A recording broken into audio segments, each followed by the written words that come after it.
from Turkey and maybe good morning from United States. We have participants from different countries. So hello, everybody.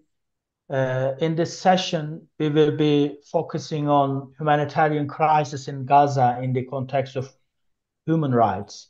We have very distinguished 6 speakers and if we have enough time, we will have some time for questions as well at the end of the speeches that would be delivered by our distinguished speakers.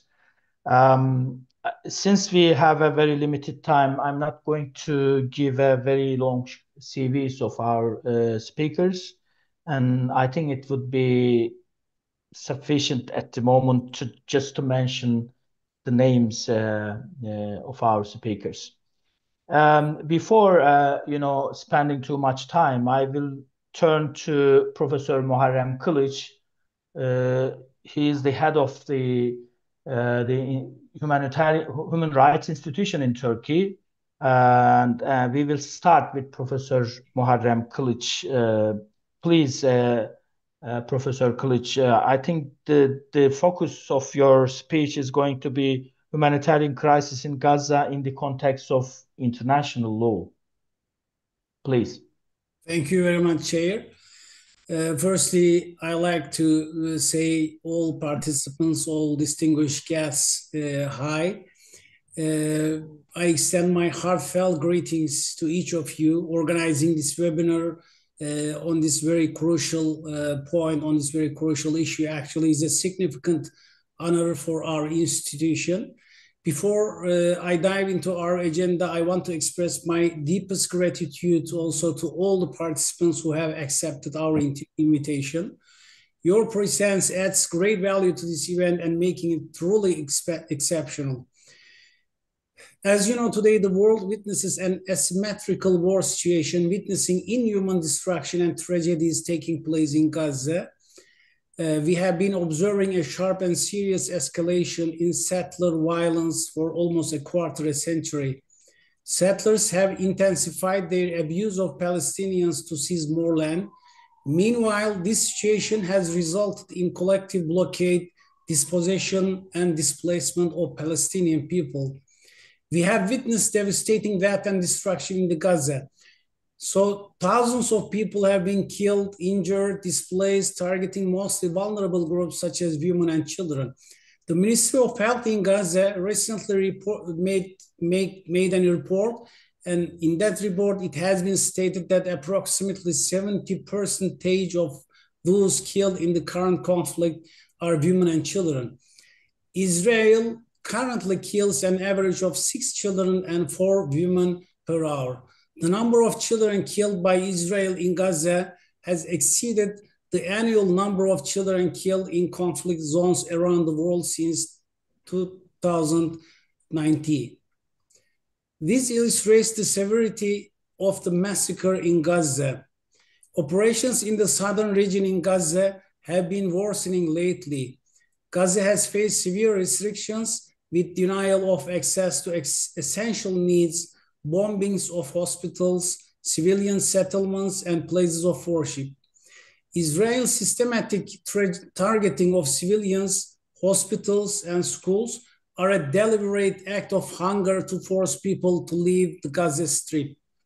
These are a range of war crimes and crimes against humanity, including starvation, forced displacement, ethnic cleansing, and torture. Israel destroyed hospitals, places of worship, and refugee camps, disregarding the Geneva Conventions and humanitarian law norms. International organizations' reports have also confirmed the use of phosphorus bombs, which are among the banned weapons under the 1980 Convention on Conventional Weapons.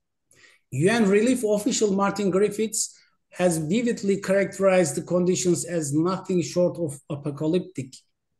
The UN has stated that water, vital food, fuel, medical supplies, and even body bags are running out in Gaza. The UN warned that people will soon start dying from severe dehydration. Neighborhoods have been destroyed and turned into complete rubble. Israel's blockade has brought us to the precipice of a humanitarian catastrophe. In the face of Israel's apartheid actions, the world no longer has time to wait. Despite this mounting tally of death, destruction, and devastation, it appears that international humanitarian law has been consigned to a footnote.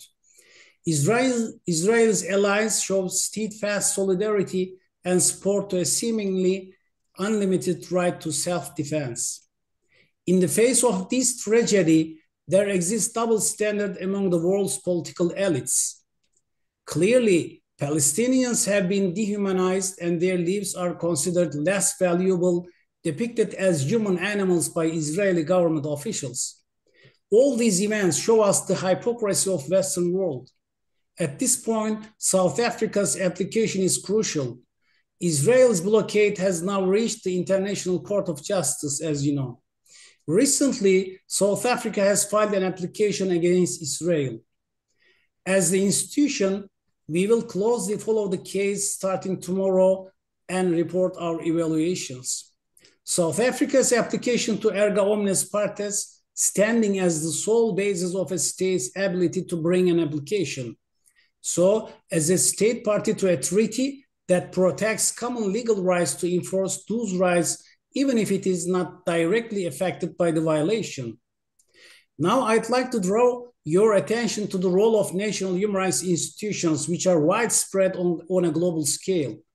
As NHRIs, we must urgently raise awareness among the international community, especially the UN and other international organizations.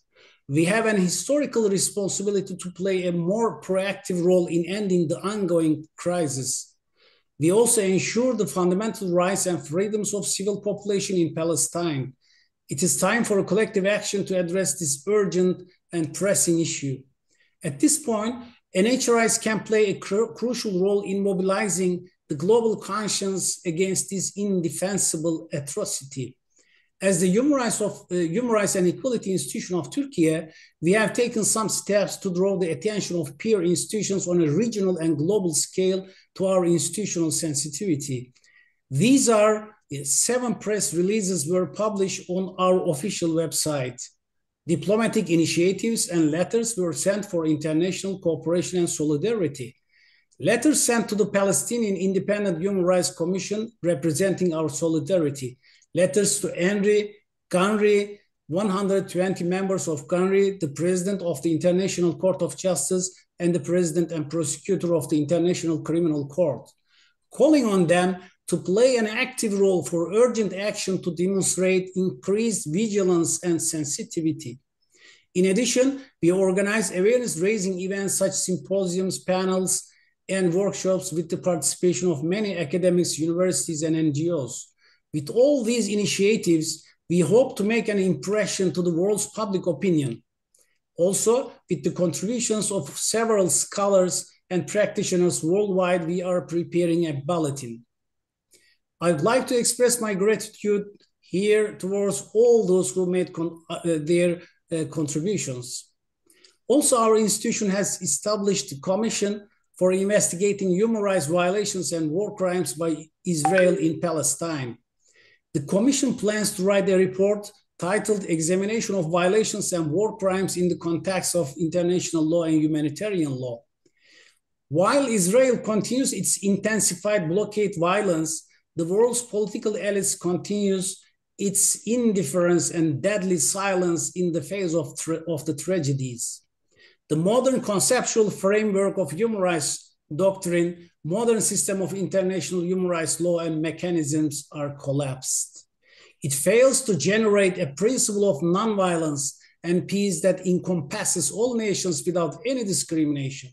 Unfortunately, this situation turns into a selective and elitist performance of sensitivity and deafness in the face of suffering and human tragedies. The loss of Palestinian lives is not even considered worthy of being mourned. In the face of this systemic collapse, all nations of the world need a new founding mind and doctrine. Unlike global political elites lacking conscious sensitivity, the resistance of nations grounded in human dignity and human rights offers hope for the entire globe. The need for an inclusive global justice doctrine is obvious to reconstruct the post-tragedy period on a conceptual and institutional level with a new metaphysics of hope. I urge NHRIs here to unite for peace, call for a ceasefire, and ensure the safety of civilian lives during this conflict. Before I finish, I want to express my gratitude for your attendance at this valuable webinar. Your time, dedication, and collaboration are greatly appreciated.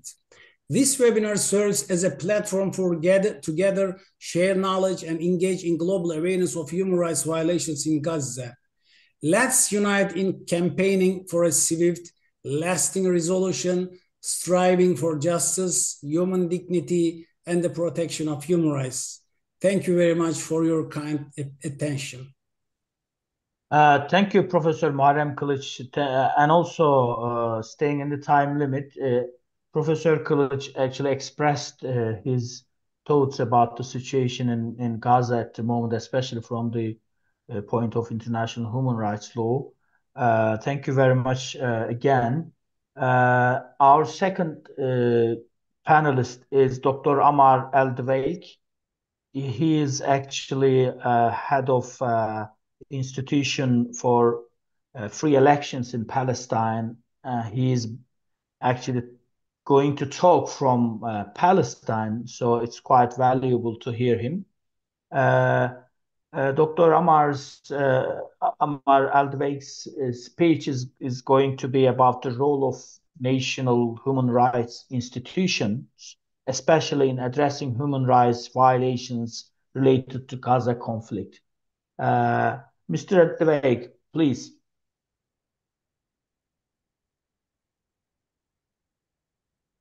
Could you just open your microphone? Okay, sorry. Okay, now it's okay now, please.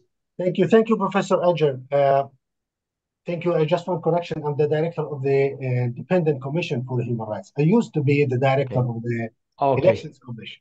Thank you for correcting. Well, thank you. And I would like to start off by thanking the Human Rights Commission, Professor Muharrem Kılıç, the head of the Human Rights Institution, for organizing this webinar, which demonstrates the significant support and solidarity the institution provides for Palestine in light of the ongoing genocide that is enduring, particularly in Gaza. I will start from the situation on the ground, highlighting particularly the dire situation in Gaza, although the West Bank also suffers from enormous and very, very challenging human rights violations committed both by the Israeli soldiers and Israeli settlers. In Gaza, Palestinians, they face a triple threat.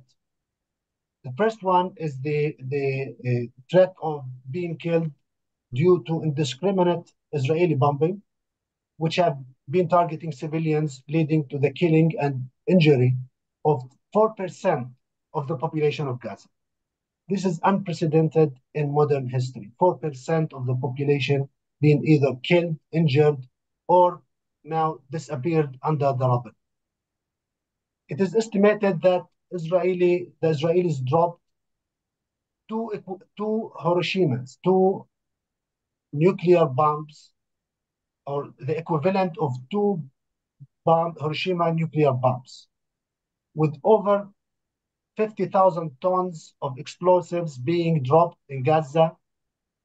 This amounts to approximately 18 kilograms of explosives for each child, woman, person in Gaza. Every 10 minutes, a child is killed, and according to Save the Children, every day, 10 limbs are amputated from children in Gaza. The second major threat is the risk of famine and severe shortage of food. And this is due to the restrictive measures imposed by the Israelis on the entry of and distribution of food in Gaza. The situation is particularly dire in the central and northern areas of the Gaza Strip, where aid delivery is completely blocked. According to the World Food Programme, they classified the Gaza food situation as starvation stage 5, which this level signifies a catastrophic shortage leading to famine conditions. The third threat is the threat of spread of diseases, epidemics, including hepatitis, smallpox, meningitis, skin diseases, acute respiratory infections, dehydration, and so forth. According to one of my colleagues in Gaza, he says that if you don't escape death from bombing, you'll probably die from starvation. And if not, you'll probably die from disease. Our concern are heightened by the possibility of a cholera breakout occurring at any time in Gaza. All these threats occurring amidst an almost complete collapse of the health system in Gaza. Compounding the crisis is the prevention of the injured from leaving the Gaza Strip. We are facing a critical situation with approximately 10,000 people suffering from serious injuries that require treatment outside Gaza. However, only 600 have been able to leave the Strip, and this is due to the restriction imposed by the Israelis and unfortunately from some of the authorities on the Egyptian side. The situation can only be described as genocidal, necessitating immediate intervention from all countries. It is imperative to not only prevent further atrocities and killing, but also to hold accountable those who are complicit in these acts.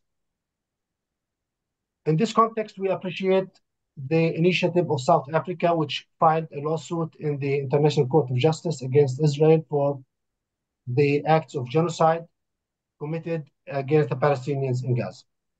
We hope that the court tomorrow or after tomorrow or soon will take provisional measures to call for a ceasefire and end of genocide, and also the opening of the borders for the entry of relief and aid materials. We also appreciate the countries that have expressed their support for the lawsuit filed by South Africa. In particular, we thank Turkey, Jordan, Malaysia, Bolivia, Chile, and today, Venezuela joined. We are hopeful that more countries will issue supportive positions and will join the call or make legal submissions to support the Palestinian position. In light of the serious crime, which is considered the crime of all crimes, genocide, and considering its severe precautions not only on the direct victims, but also on the stability and security in the region and beyond, we recognize a crucial role for national human rights institutions worldwide in standing against the ongoing genocide in Gaza. We have addressed all national human rights institutions worldwide several times since the beginning of the war of October 7. We requested them to urge their governments to take positions to stop the war, bring in aid into Gaza, hold violators of international humanitarian law accountable, and also to address the root causes of the problem represented in the military occupation that also imposes an apartheid regime over the Palestinians. Recently, we have reached out to all NHRIs under the GAMRI, around 120 NHRIs, to encourage them to talk to their respective governments to support the South African position in the lawsuit filed before the ICJ. I think we, in particular, NHRIs can and should play a role in the context of the genocide that is taking place in Palestine. In particular, they can play the following roles. First, they can work on combating Islamophobia and anti-Semitism, which have been on the rise since October 7. They can work to promote the right to freedom of expression and peaceful assembly, especially for those participating in solidarity demonstrations and in BDS campaigns, boycott, divestment, and sanctions.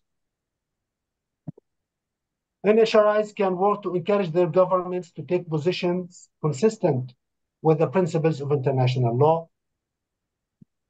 And I think there is a collective responsibility for all NHRIs around the world to work to restore faith in the principles of human rights and international law, both of which have been a direct victim of this war.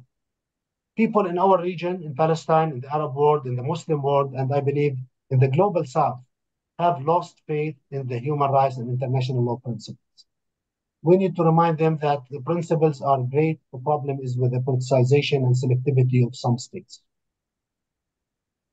And I think we need to move from the multilateralism to bilateralism.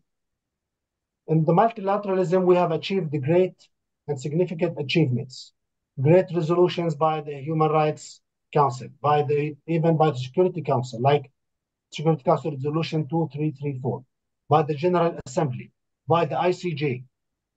We don't have short of great resolutions by the multilateral organizations. We need to invest more in the bilateral under the context of third state obligations or third country obligation. And in this context, I believe NHRIs can play an important role advising their governments to adopt a human rights-based approach to their foreign policies. Finally, I would like to thank again the Human Rights Institution of Turkey, its chair, and all members for their support, solidarity, sympathy, and actions that they have been taking since the beginning of the crisis. Collectively and together, we can work to end the genocide. Thank you. Thank you very much, Dr. Dweik. It has been quite valuable to hear the real situation in Gaza, in numbers, really devastating and really horrible. You also talked about the process in the International Court of Justice. We will see what is the result of the decision about the provisional measures soon time. Thank you again. Now I will turn to Professor Richard Falk. He has served as a special rapporteur for the human rights situation in Palestine for some time. So it would be really valuable to hear from him as well. Please, Professor Lee.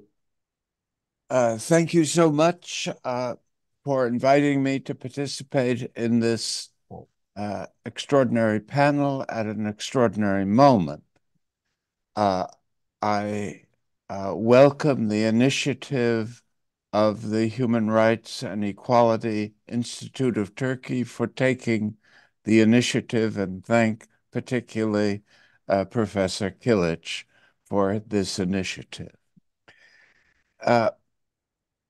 In my view, the terminology of humanitarian catastrophe doesn't capture the full reality of horror that has been inflicted on the Palestinian people and is characterized by a set of conditions that have not previously existed in any kind of sustained violence of this sort. I refer partly to the originality of the genocide that has been carried out and is continuing in relation to Gaza. And that originality is characterized, I think, by two important dimensions, one of which is unprecedented transparency. The world has been exposed to this horror day after day for a sustained period of time.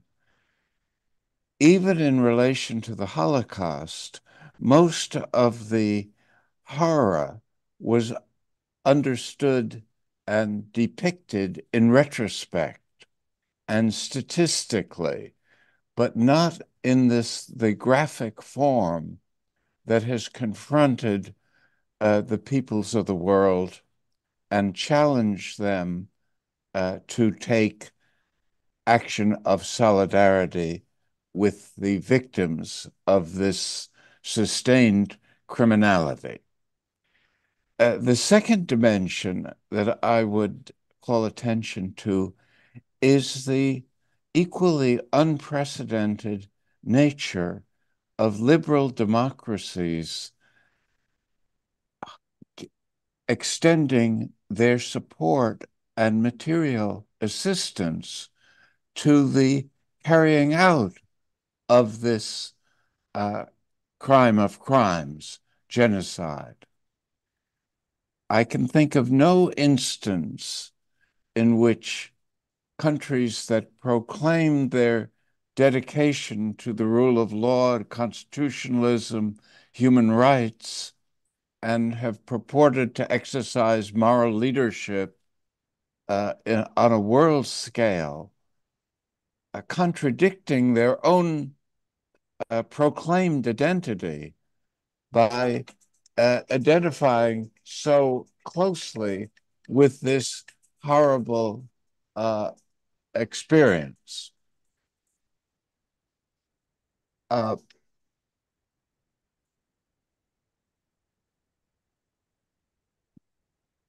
Against this background, the crimes of complicity should be focused upon, although they're not directly part of this South African initiative at the International Court of Justice, which has captured the moral and legal imagination of the world and has the prospect of having the World Court issue provisional measures that purport to instruct Israel to stop the genocide.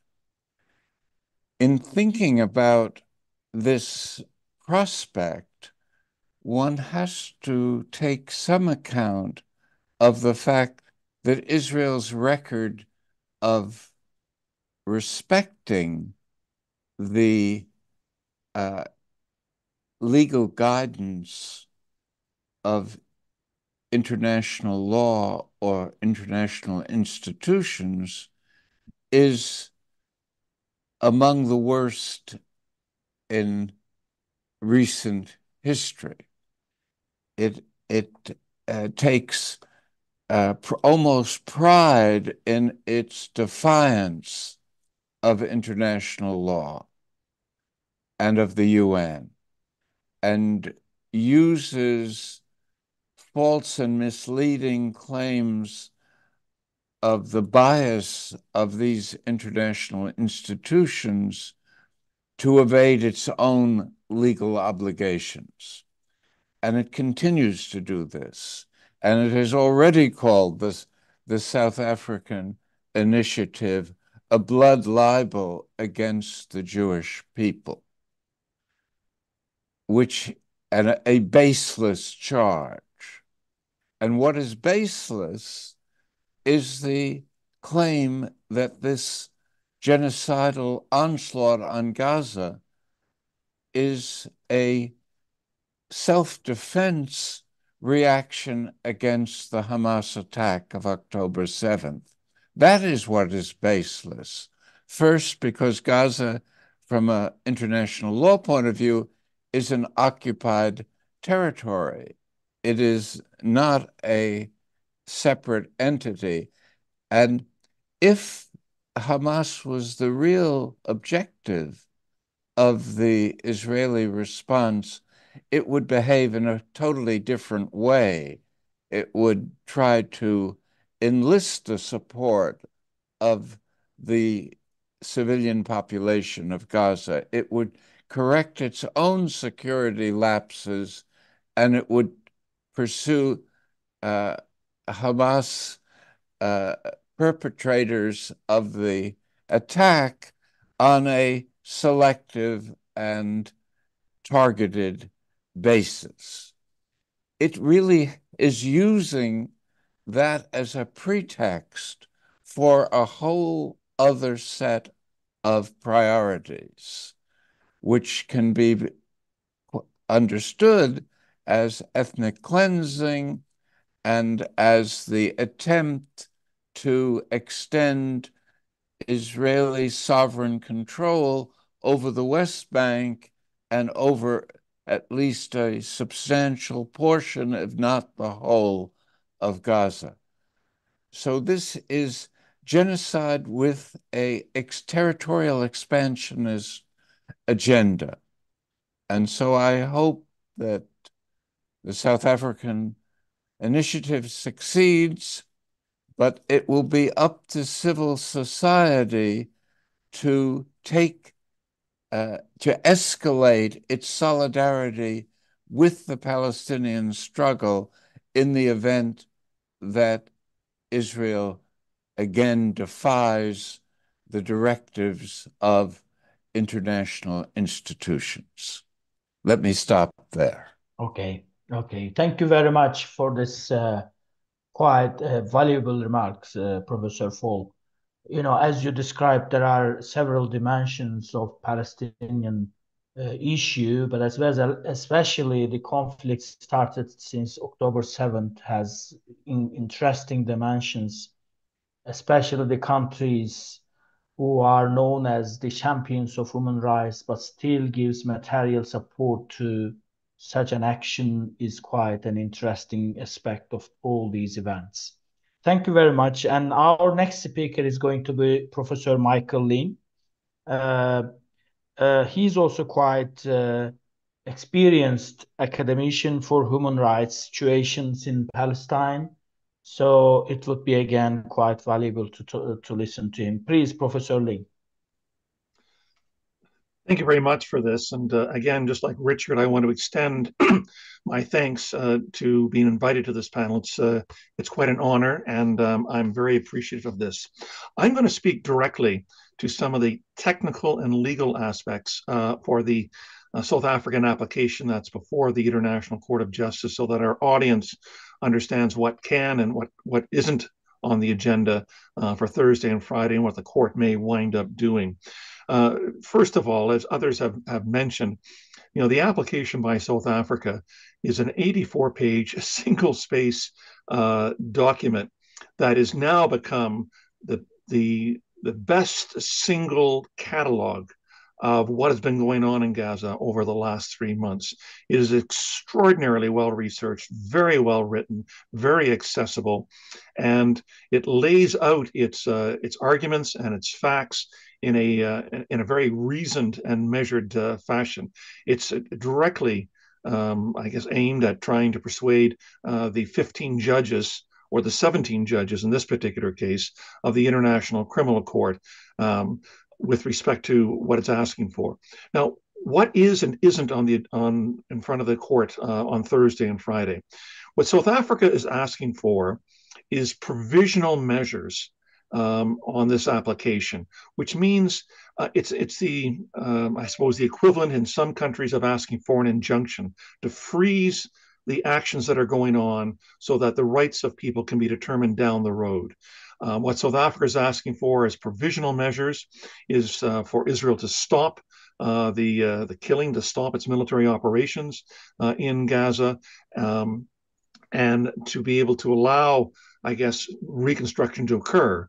Now, what the court will not decide, even if it accepts everything that South Africa is saying in these hearings tomorrow and Friday, is it will not say that there is a finding of genocide, because what South Africa has to prove is a much lower standard for the purposes of asking for provisional measures. And what it's asking for is the court to be persuaded that there is a real risk, or there is a plausible case, or a prima facie case of genocide ongoing. What the court would do is rule on these provisional measures, and then it would set a trial date 3 or 4 years down the road. If we keep in mind what's before the court now in the action brought by the Gambia on charges of genocide against Myanmar, it's the same process. So what we'll hear tomorrow are arguments from South Africa to say that the extraordinary death toll and injury toll that's been going on there, the use of starvation as a weapon, the heaviest concentration, the heaviest bombardment of an area in the 21st century. Indeed, we may have to go back all the way to Vietnam or even the Second World War to see patterns of bombing this intense in this short a period of time, inflicting this degree of death and injury and destruction in a livable community. Obviously, the closing of hospitals, the destruction of hospitals, the destruction of civil infrastructure such as libraries, courthouses, schools. All of this will be the type of argument that will be made tomorrow by South Africa. Keep in mind that Israel has agreed to join in this application in order to be able to oppose what South Africa is asking, and it will have its chance to argue before the court on Friday. And Israel will be, as Richard Falk has mentioned, be arguing probably two related things. One is that what happened on October 7th had genocidal intentions, expressed the genocidal intentions of Hamas, both in the statements that perhaps it's going to point to made by Hamas leaders, as well as what happened with the deaths of over 1,100 Israelis and some foreign citizens as well. And we'll also be arguing self-defense in front of the court. And therefore, everything it's done since October 7th is in pursuit of self-defense. Now, I think the court will look at that very skeptically, because it's hard to understand, as all of the previous speakers have said, how you can wind up you can flatten Gaza. You can have all of these genocidal statements being made by current Israeli political and military leaders, and have this extraordinary death and injury toll, and this all being within the bounds of international law. It surely isn't. But keep in mind what genocide is. As Richard said, it is the crime of crimes. It is not simply war crimes, or it's not simply the compilation of war crimes, although evidence of war crimes is important. It has to show that there is an intention by the military and the state of wanting to cause the destruction in whole or in part of another people.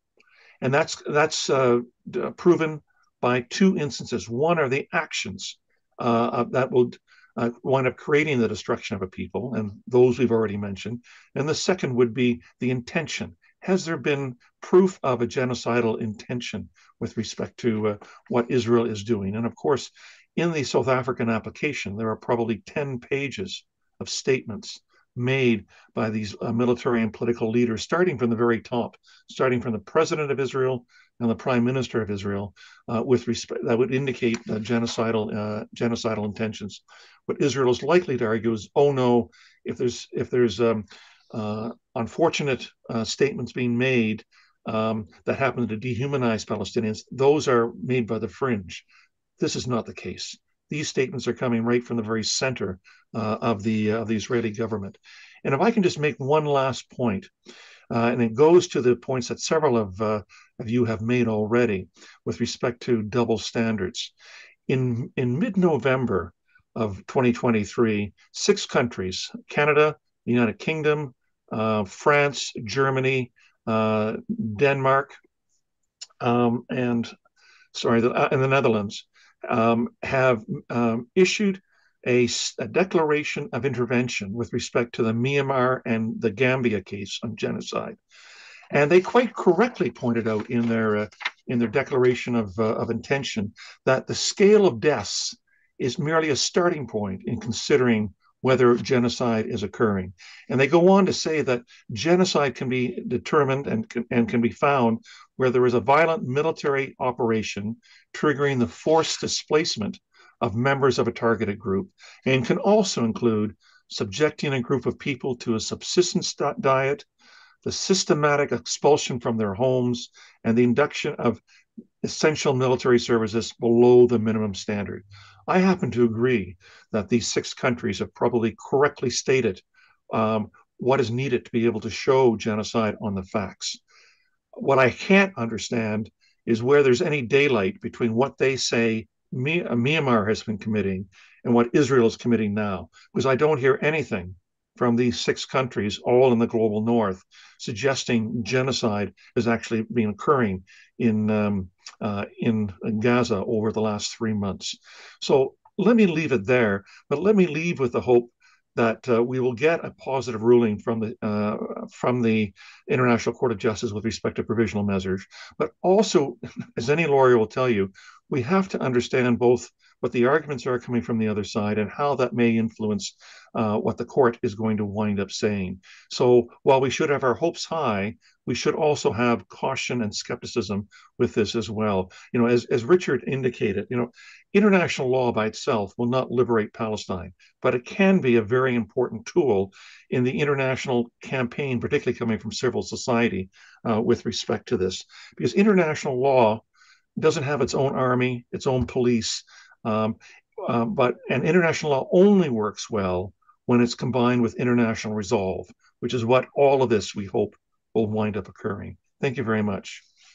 Oh, thank you. Thank you, Professor Link. He's really, quite valuable to hear the comments about the South Africa's application to International Court of Justice about, alleged genocidal acts of Israel in Gaza Strip.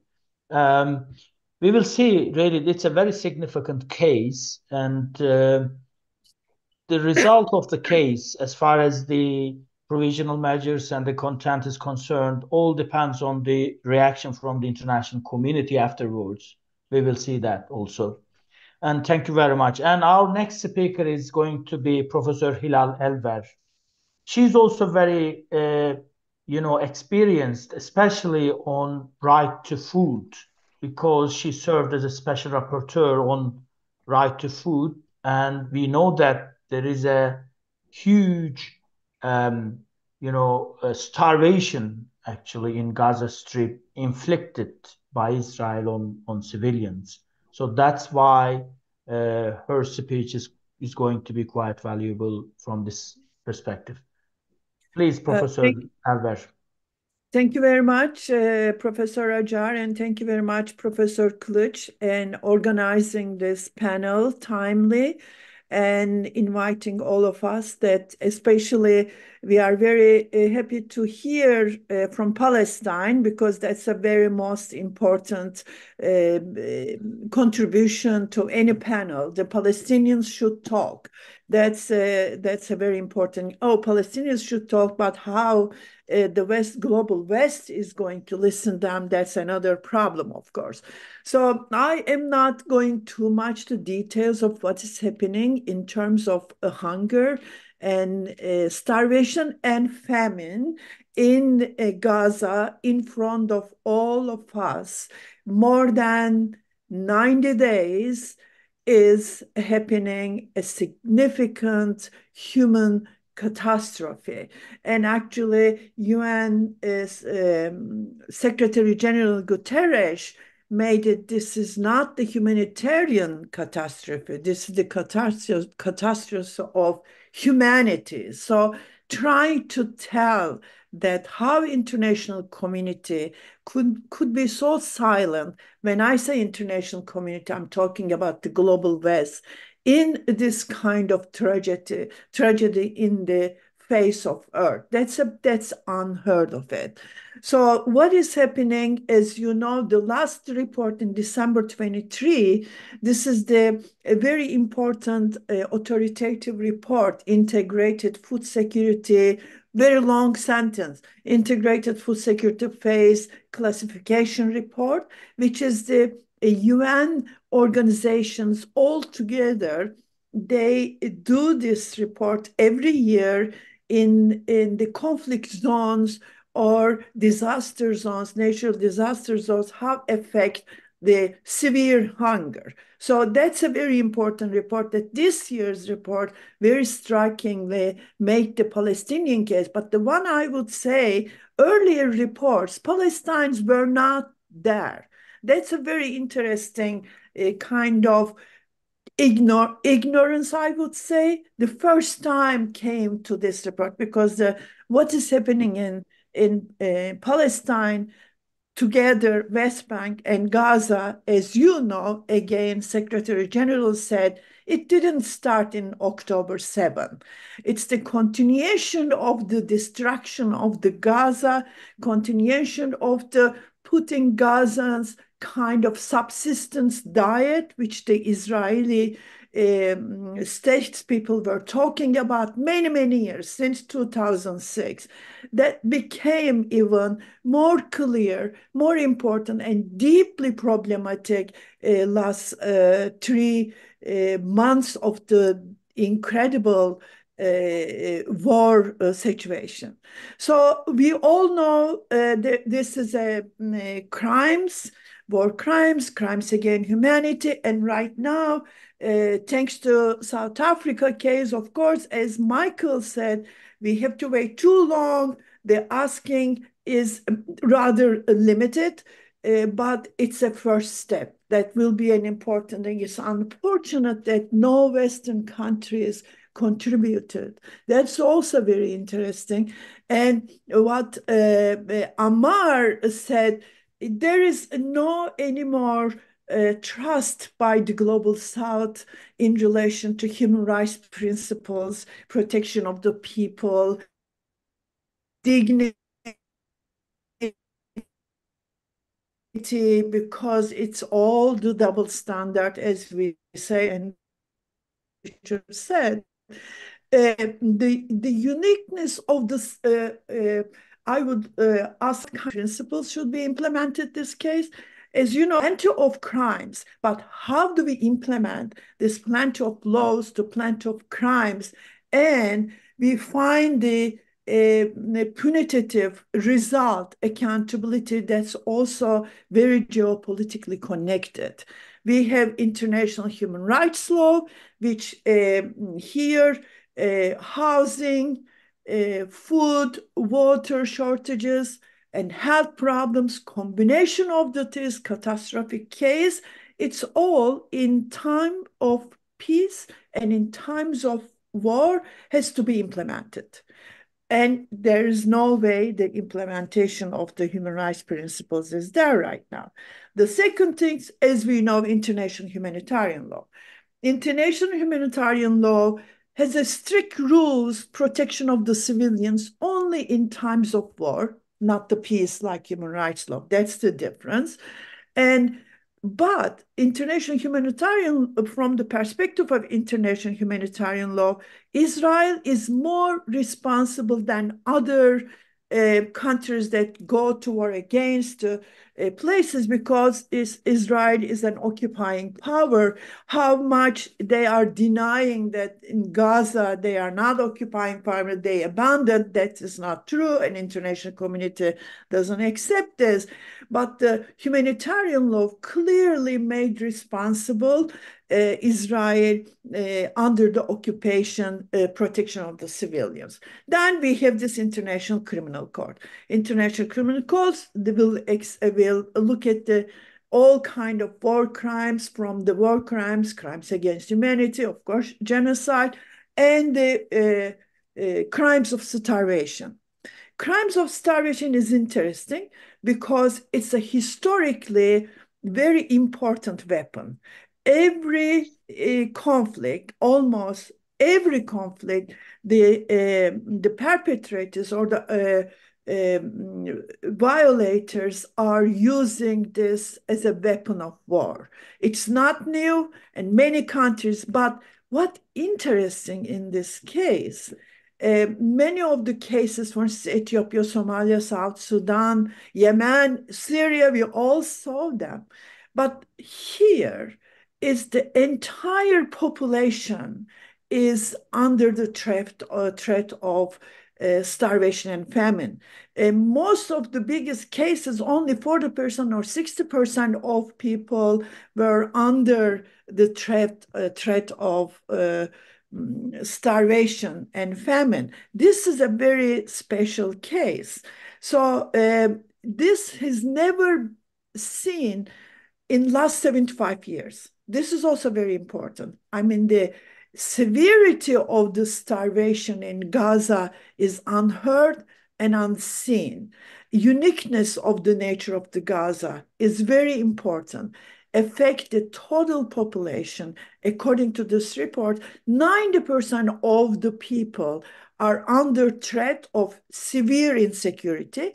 Among them, 500,000 is about to get into famine situation. Even today, we stopped the war. We stopped the war. We opened all the humanitarian doors. We cannot stop the devastation with the combination of the diseases and the combination of the starvation, especially about the children. Don't forget, 1.1 million of the Palestinians, Gazans, are children. Among the 1.1 million, 400,000 children are right now extremely severely sick. I'm not talking about dying children. I'm talking about the children that are under serious threat of mentally and physically cannot be a normal person in the future. This means next generations to come will have a significant responsibility of Israel destroying the entire generation. If this is not a genocide, how we define this, the crimes of the crimes in our time, with all of our eyes, we watch every day in TV screens. There is nothing, but still, there are organizations trying to collect this information. They had a website.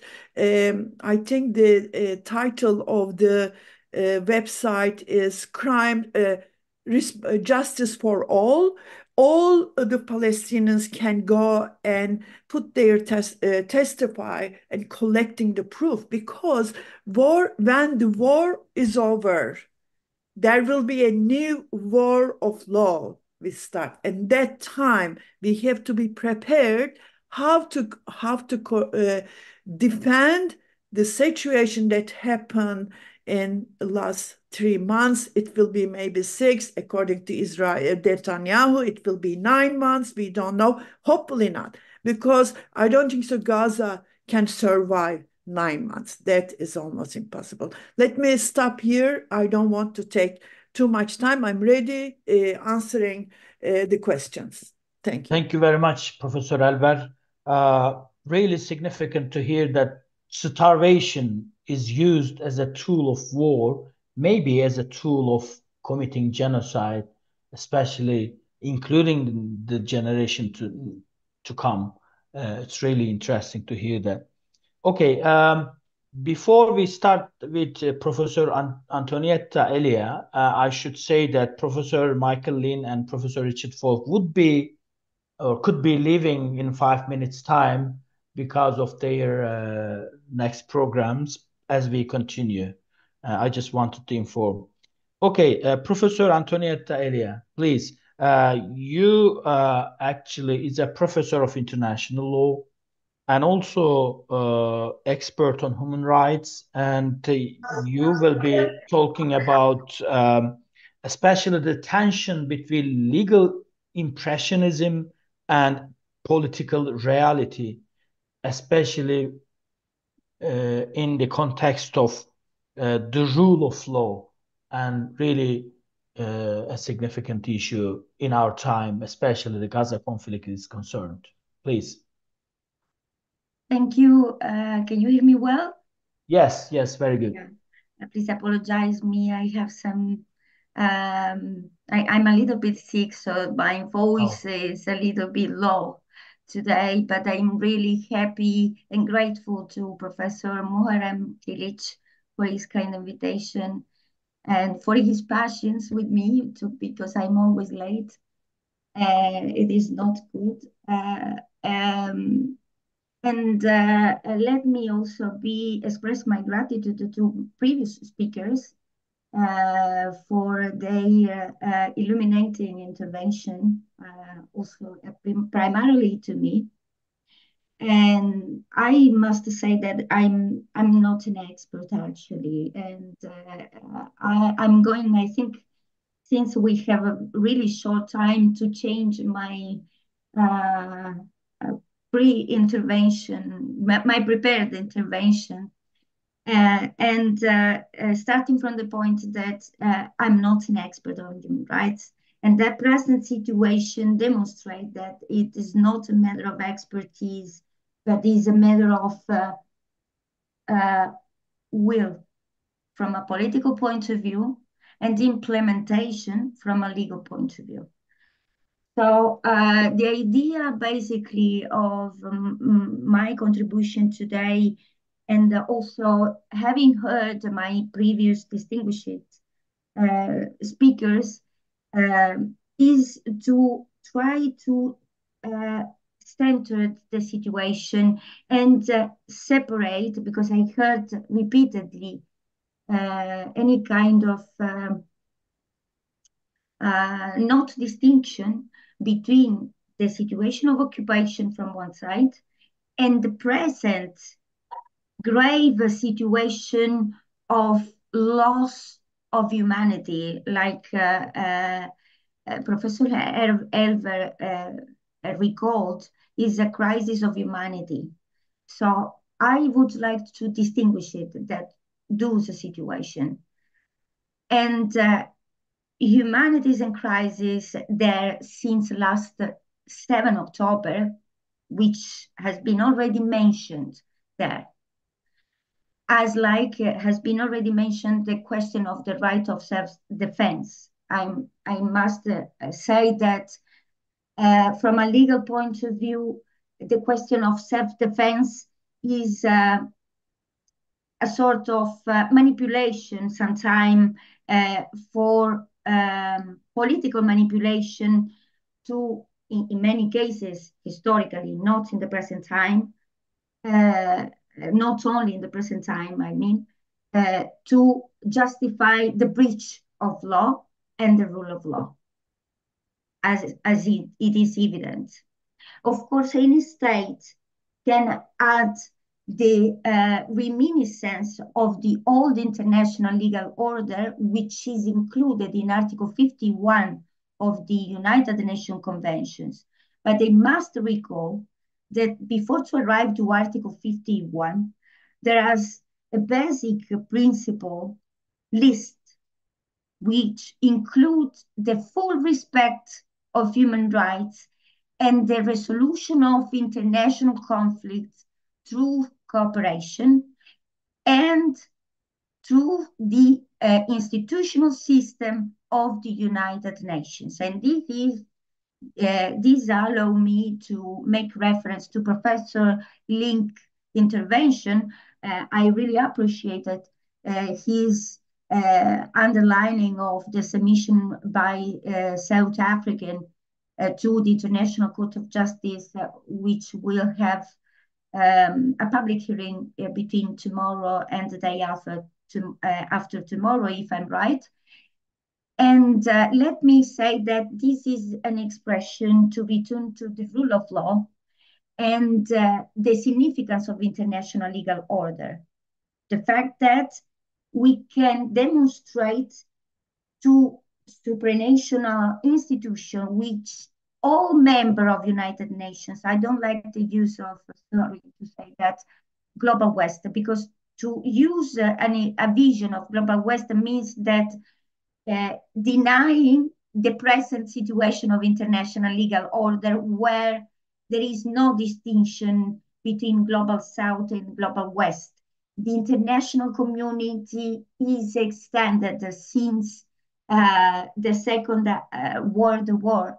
So talk today about Global West means to remain to the day after the Second World War, in my view.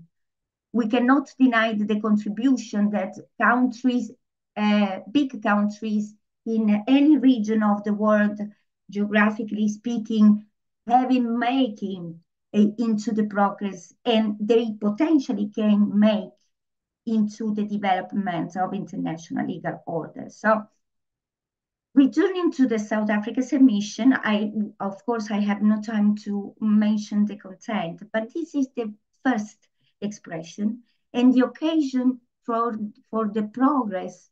Let me use to record to my optimistic view of international legal order and the trust into international legal order, especially when we have making front to such horrible and terrible crisis. It's quite hard to believe in international legal order, but we need to not confuse international politics with international law.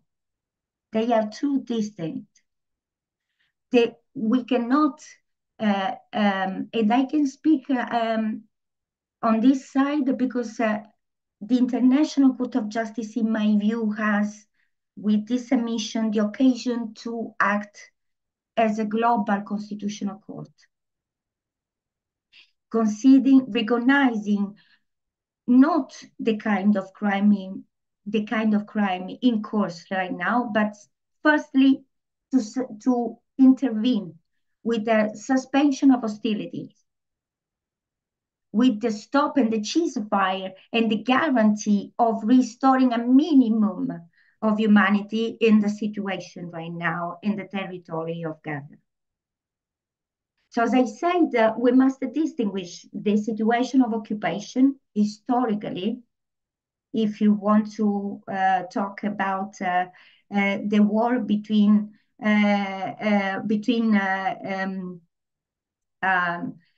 King Richard and the Sultan and Saladin, you know, is many centuries ago. So it's a very historic conflictual situation. So, but that's not the point. The point is to restore humanity, to restore rule of law, and the exacerbation of the situation started with the assault to civil population on 7 October. Self-defense, from a legal point of view, cannot be a justification to to breach humanity, which is the basis of human rights, the centrality of human beings. So let me I don't want to mention what is happening in RAW now because it has been well explained by my previous colleagues, and it is evident. I cannot imagine the sufferance in my.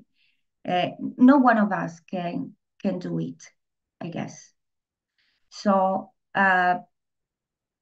what we should do is to try to start from the bottom, to return to the legal instruments, starting from the submission to SCJ. Why not? The procedural, the rule of procedures of the Court of International Justice admit submission of third parties. So it would be a very great occasion for anyone, any state, including the Arabic world, the Arabic region, to make a submission, given more support to the request of provisional measure submitted by South Africa. For example, this is a legal instrument, very important. From a political point of view, it is a change, in my view, we can say, starting from the last approval by the General Assembly of the last resolution about the ceasefire, there is a sort of legal, unfortunately, change in the political will of certain states. Just think that states like Canada and Spain, for example, voted in favor, whilst many others, unfortunately, maintain abstention during the vote. So this is the point. Make the difference of the situation, and we give hope that legal order is requested now. It failed to prevent. That's the point, because we never should forget that law in any kind of legal order, internally, locally, internationally, has the primarily aim to prevent violation and to guarantee civil life between people. It felt that now it's time to be implemented to stop the current crisis. There is no time to make a list of all the violations in place, which are well indicated previously about the crime of starvation, the bombing strictly prohibited by international humanitarian law and the Geneva Convention, especially of 1949, the bombing of hospitals and civil objectives. So it is like a sort of repeat what is evident, in my view, that a series of international crimes are still ongoing and we need to stop it. Because let me conclude, and I hope to be into the limit of time, a world which does not take care of its children is a lost world. Thank you very much for your attention, and we'll be very happy to receive your question and doubt. Okay, thank you very much, Professor Antonietta.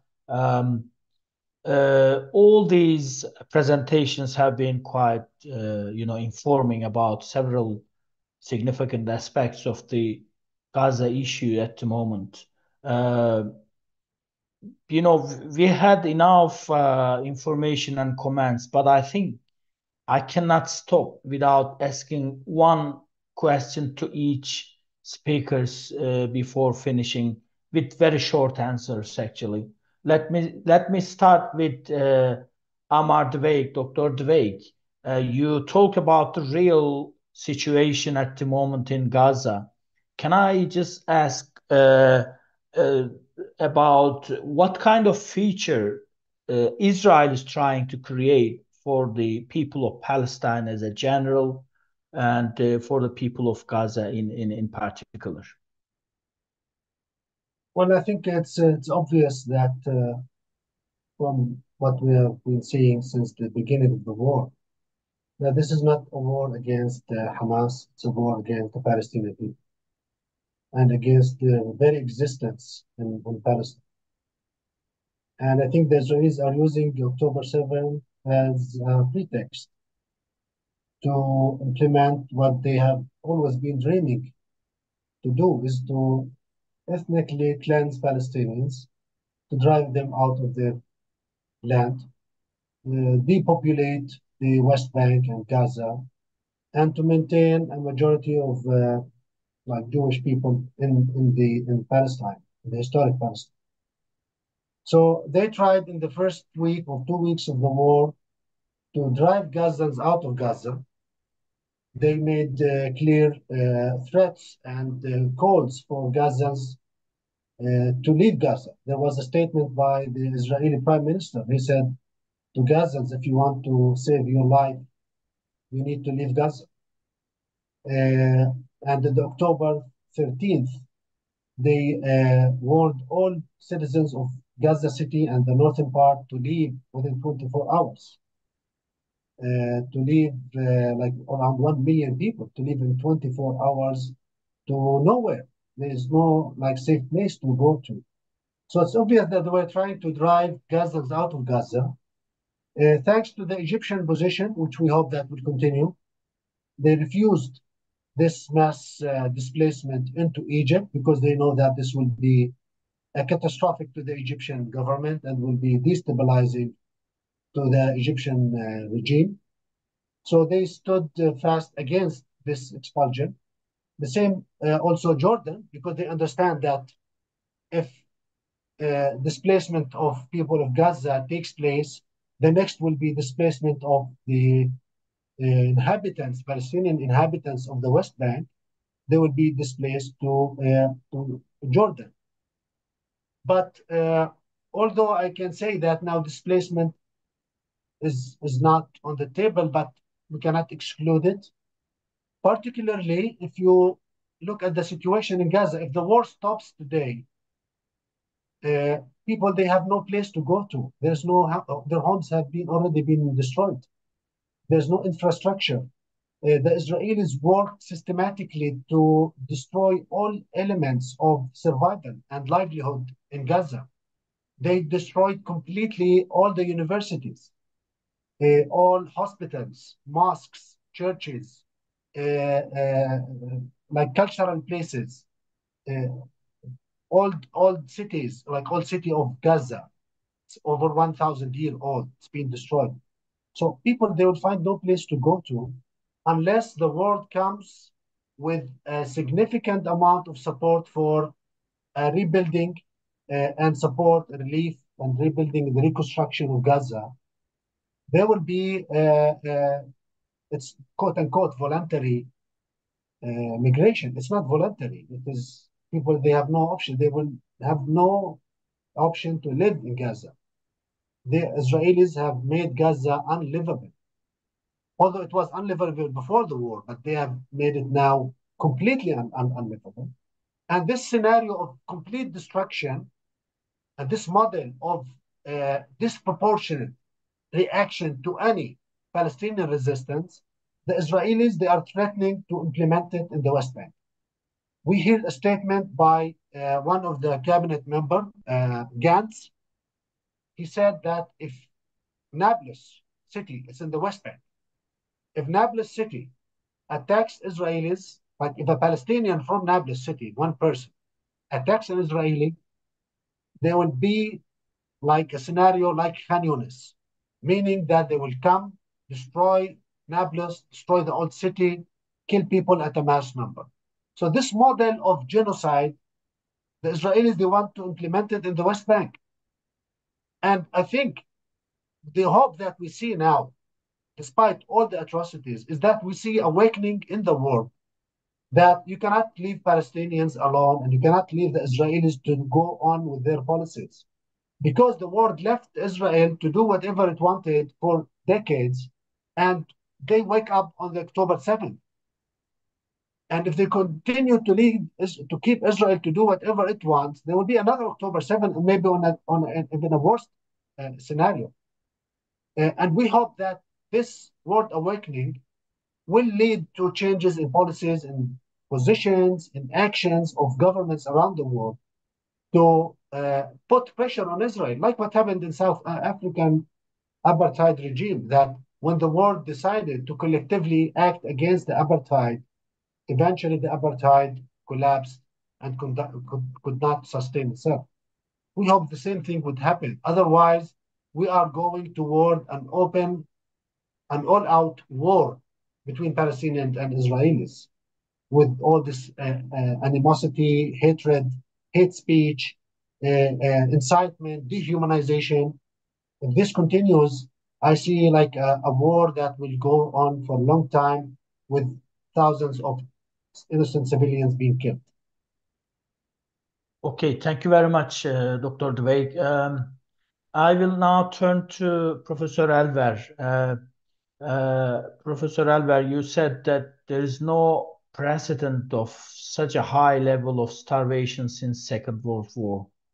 Do you think that Israel is intending to achieve something really, incredible through the means of starvation, which you describe as a crime when it is used as a tool of war? And what is the final aim of Israel through starvation? Is it really, can we say that it's really related to genocide or something else? I wish I would know what they're thinking, but it sounds like a plan to me. And this plan that has been started very early. It's not just before October 7 or during the October 7. according to United Nations report, this was, I think, 6-7 years ago. The result of the report was in 2025, Gaza will not be a livable place. So we have this UN report because they have been systematically blocking everything in Gaza and the plan-wise. For instance, what kind of food, what kind of construction materials, what kind of even toys has to be in Gaza or not. For instance, they banned chocolates many years. You know the reason? They don't want children will be happy. That's a very symbolic and strange policy that it's unheard. It's a very interesting, if you look at the list of what is happening, what is going into Gaza, and also all the Gaza and the West Bank, of course, is the most problematic part in my view, because the main problem is not the Gaza, but West Bank. The farmers in the West Bank lost continuously their agricultural land, and they destroy olive trees. They block the people's going into their own lands. Basically, they are trying that Palestinian people should not be self-sufficient, neither West Bank or Gaza. In Gaza, they did blockade. In West Bank, they do kind of apartheid rules or policy, police situation. That's what they are trying to do. The people of the Gaza, people of the Palestine should be dependent on Israel. I don't know that this will go to genocide. Their plan was no independent Palestine whatsoever, under no condition. Neither Gaza. The Gaza was more easier, which we thought about it because they were under siege. West Bank was sort of have a certain kind of rules and principles because of all the Oslo agreement and everything, but turned out to be, seems to be, many politicians, many international relations people are thinking the real target is not Gaza but the West Bank. That's a very serious issue. If they really think that the West Bank should be, which is basically historical Palestine, should be sort of, or now they are saying that we should reduce, I think Netanyahu said that we should reduce the population. This is again a part of the genocidal language. Interestingly enough, they are not worried about to say things openly. It used to be the governments, when they have been planning genocide, they were not talking. But in this case, because they're so arrogant, because there is no voice against them from the elite, a global kind of yes. So they are talking, they're saying this. That's a very difficult thing. In terms of starvation case, as I said before, there was no any court case against any governments or any armed forces. It's we saw in Somalia, South Sudan, Syria, because when it's happened, the starvations, there are other serious crimes are happening, and they are focusing on genocide or crimes against humanity, using illegal weapons. But the problem of the starvation, it's a long, silent, and heinous crime. So that's why it has to be stopped. So I hope this will be the first case in the world, the Gaza case. The crimes of starvation will be more kind of clearly in the international law, because there is some kind of interpretations. No prosecutors wants to go against the starvation to any government because the intent would be very difficult to, or finding proof, because starvation also includes other problems, for instance, climate change or economic problems. All these things make the kind of loose proof connection, causality. So that's prosecutors don't like to do that. So hopefully this case will be very clear. Okay, thank you very much, Professor Erber, for this answer. And last question to Professor Antonietta. You talk about the situation concerning the legal order in the international community. How do you see the future of legal order in international community? Do you think it is weakening considering the recent developments in Palestine, or what should be or must be done to improve the situation concerning the legal order? Thank you very much for your question, and unfortunately, I don't have the crystal ball to predict the future. I would love to have and say, okay, any humanitarian crisis in Gaza will stop tomorrow, But unfortunately, I haven't. I tried to say before in my short intervention it's hard. It's quite hard to maintain optimism toward the international legal order and its efficacy and efficiency. But as I said, it's now where we need to believe in it and distinguish. The line between politics and law and politics, which separate law and politics, is always really subtle.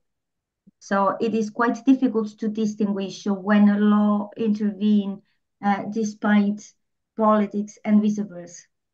So the future of the international legal order, let me quote one of the spokesperson of the United Nations General Secretariat, who say that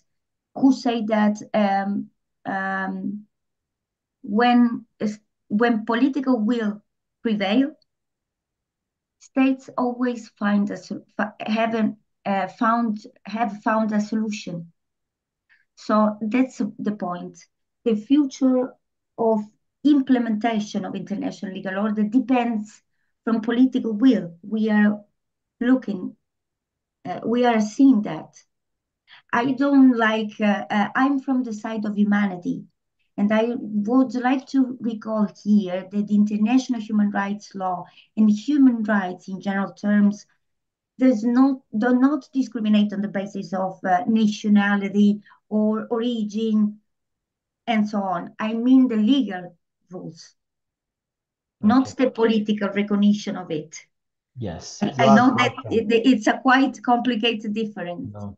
Actually, it's quite simple, as you say. It all depends on the political will. I think exactly. If we look from the positive side, we just hope that international community would understand, especially seeing the situation in Palestine, that the protection of human rights and protection of international legal rules are so significant. The protection of human beings. Yes. Professor Halver, if I'm right, quoted the end of the Second World War. One of the missed promises of the new international legal order after the Second World War was the centrality of human beings. That's the point. Yeah. The new international legal order depends from that. If we continue to maintain the traditional interstate order, we will never do anything. After all, we are the people of United Nations, not we are the state of United Nations. Thank you. Thank you very much, Antonietta. Thank you for your valuable comments and this wonderful panel on the existing situation in Gaza. There are a lot to talk, but I think it's a very good summary of what's happening from political and legal aspects in Palestine and in the Gaza Strip especially. And now, before finishing, I would like to give floor to Professor Muharrem Kılıç, and also thank to Human Rights Institution of Turkey for organizing such a valuable, online panel. Please, Professor Kılıç. Thanks indeed, Mr. Chair, Mr. Professor, my colleague. Really, it was so inspiring and fruitful and valuable webinar program panel. And here again, I'd like to express my gratitude to all our professors, colleagues, and participators. It was very inspiring and so fruitful remarks we heard here.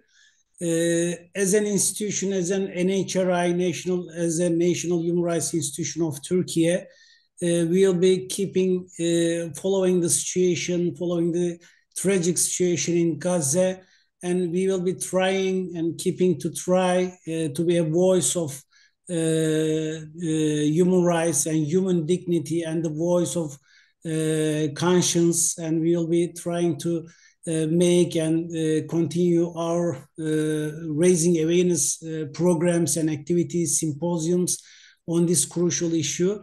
And again, I'd like to thank all of you for your kind presentations and participations. Have a good night. Thank you. Thank you, Professor Kılıç. Thank you, Professor Echer. Great to see you, Mrs. Elver. Thank you very much. Thanks indeed. We appreciate your contribution. Thank you very much. Thank you very much, Professor. Bye. Thank you soon. Bye.